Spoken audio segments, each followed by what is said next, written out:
সে মোচড়াতে থাকে হানিফের কোল থেকে নামার জন্য। আপত্তিকর স্পর্শগুলো পদ্মজার খুব খারাপ লাগছে, কাঁপতে ইচ্ছে হচ্ছে।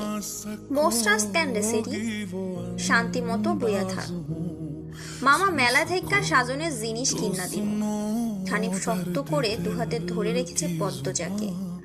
পদ্মজা কিছুতেই নামতে পারছে না। মামা, আমি চলে যাব, কাঁদো কাঁদো হয়ে বলল পদ্মজা। কই যাবি? মামার ধারে থাক, বলল হানিফ। হানিফের শক্তপোক্ত হাতের স্পর্শগুলো শুধু অস্বস্তি দিচ্ছে না, স্পর্শকাতর জায়গাগুলো ব্যথায় পিষিয়ে উঠছে। পদ্মজা কেঁদে ওঠে, ভেজা কণ্ঠে বলল, বাড়ি যাব আমি, ব্যথা পাচ্ছি মামা। হানিফ হাতের বাঁধন নরম করে আদরে গলায় বলল, আচ্ছা, আর ব্যথা দিতাম না, কান্দিস না। পদ্মজা চট করে কোল থেকে নেমে পড়ে। হানিফকে তার আজরাইল মনে হচ্ছে। মায়ের কাছে সে আজরাইলের অনেক গল্প শুনেছে। আজরাইল যখন জান নিতে আসবে তখন শরীরে খুব কষ্ট অনুভব হবে। এই মুহূর্তে যেন ঠিক তেমনই অনুভূতি হলো। তাহলে তার হানিফ মামাই আজরাইল। পদ্মজা দরজা খুলতে পারবে না, তাই হানিফকে ভীত কণ্ঠে অনুরোধ করলো, মামা দরজা খুলে দাও। কেন? আমি তোরে যাইতে কইছি? হানিফের কর্কশ কণ্ঠের ধমকে পদ্মজা ভয়ে কেঁপে উঠল। তার চোখ বেয়ে জল পড়তে থাকে। হানিফ পদ্মজাকে জোর করে কোলে তুলে নেয়। পদ্মজা কাঁদছে, তার খুব ভয় লাগছে। বারবার বলছে, মামা আমি বাড়ি যাব। হানিফের তাতে বিন্দুমাত্র ভ্রুক্ষেপ নেই। বাড়িতে কেউ নেই। বৃদ্ধ সৎ বাবা কানে শোনে না। পদ্মজা হানিফকে কিলঘুষি দিতে থাকে, সেই সাথে জোরে জোরে কান্না শুরু করে। এভাবে কাঁদলে পাশের বাড়ি যে কেউ চলে আসবে। হানিফের রক্ত টকবক করছে উত্তেজনায়। সে দ্রুত ওড়না দিয়ে পদ্মজার মুখ হাত পা বেঁধে ফেলল। পদ্মজার দু চোখের পানি হানিফের চোখে লাগেনি। হানিফ ভীষণ আনন্দ পাচ্ছে, পৈশাচিক আনন্দ পাচ্ছে। সিগারেট জ্বালায় সে। খুব আনন্দ হলে তার সিগারেট টানতে ইচ্ছে হয়। সিগারেট টানতে গিয়ে মাথায় আসে নৃশংস ইচ্ছে। নাক মুখ দিয়ে ধোঁয়া উড়িয়ে সিগারেট দুই আঙ্গুলের মাঝে রেখে পদ্মজার বাম পায়ের তালুতে চাপ দিয়ে ধরে রাখে। পদ্মজা হাউমাউ করে কেঁদে উঠল। হেমলতা দুহাতে শক্ত করে মেয়েকে বুকের সাথে জড়িয়ে ধরেন। পদ্মজা কাঁদতে কাঁদতে বলল, আম্মা, তখন আমার খুব কষ্ট হচ্ছিল, আমার দমটা বেরিয়ে যাচ্ছে মনে হচ্ছিল। আমি তোমাকে খুব ডাকছি আম্মা, তুমি আসোনি। পদ্মজার কথাগুলো হেমলতার বুকে রক্তাক্ত করে দেয়। এ যেন 1971 সালের পাকিস্তানিদের নৃশংসতা। নিজের চোখে তিনি দেখেছেন পাকিস্তানিদের নিষ্ঠুরতা। হানিফার তার দেখা অত্যাচারী পাকিস্তানিদের মধ্যে কোনো তফাৎ নেই। হেমলতা নির্বাক বা ক্রুদ্ধ, শুধু অনুভব হচ্ছে তার বুকে পড়ে আদরের পদ্মজা হাউমাউ করে কাঁদছে, সর্বাঙ্গ যেন কাঁপছে। হানিফকে ক্ষতবিক্ষত করে দিতে হাত নিষ্পিস করছে। সেদিন একটুর জন্য পদ্মজা ধর্ষণ হয়নি।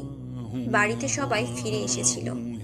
পদ্মজা পোড়া স্থানের যন্ত্রণা সহ্য করতে না পেরে অচেতন হয়। বাকিটুকু আর পদ্মজাকে বলতে হয়নি, হেমলতা জানেন। পদ্মজার গা কাঁপিয়ে জ্বর আসে। 21 দিন বিছানায় ছিল। ততদিনে হানিফ দেশ ছেড়ে চলে যায়। পদ্মজা ভয়ে লজ্জায় ঘটনাটি কাউকে বলেনি।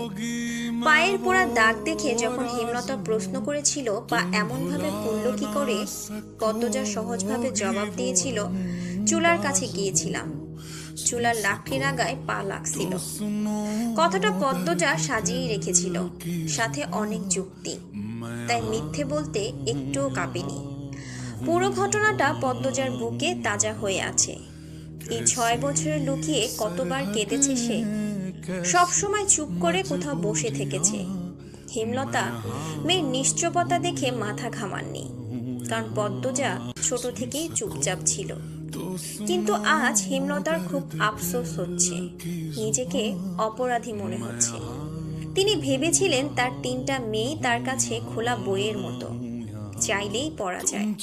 বিশেষ করে পদ্মজাকে বাড়ির পিছনের নদীর বুক দিয়ে তরতর করে বয়ে যাওয়া স্বচ্ছ টলমলে পানির মতো মনে হতো।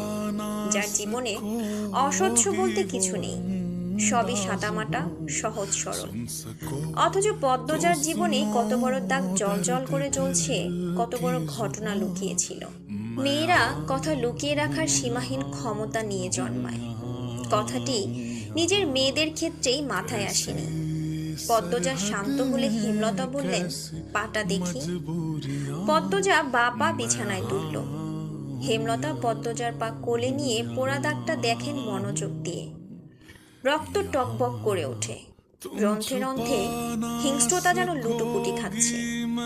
এই পোড়া দাগ হানিফের রক্ত দিয়ে মুছব। কথাটি কত সহজ করে বলেছেন হেমলতা, তবু পদ্মজা কেঁপে উঠল। কি যেন ছিল কথাটিতে, শরীরের পশম দাঁড়িয়ে পড়ে। হেমলতা বারান্দার রুম ছেড়ে বড় ঘরে ঢুকেন। মিনিট কয়েক পর রামদা ছুরি হাতে নিয়ে উঠোনে যান। উঠোনের এক পাশে শক্ত পাথর আছে। ছুরিটা পাথরে ঘষতে থাকলেন সাবধানে। ঘষতে ঘষতে পাথর গরম হয়ে আগুনে স্ফুলিঙ্গ দেখা দেয়, মানে ধার হয়ে গেছে। পদ্মজা বারান্দা থেকে দেখছে। অজানা আশঙ্কায় তার বুক কাঁপছে।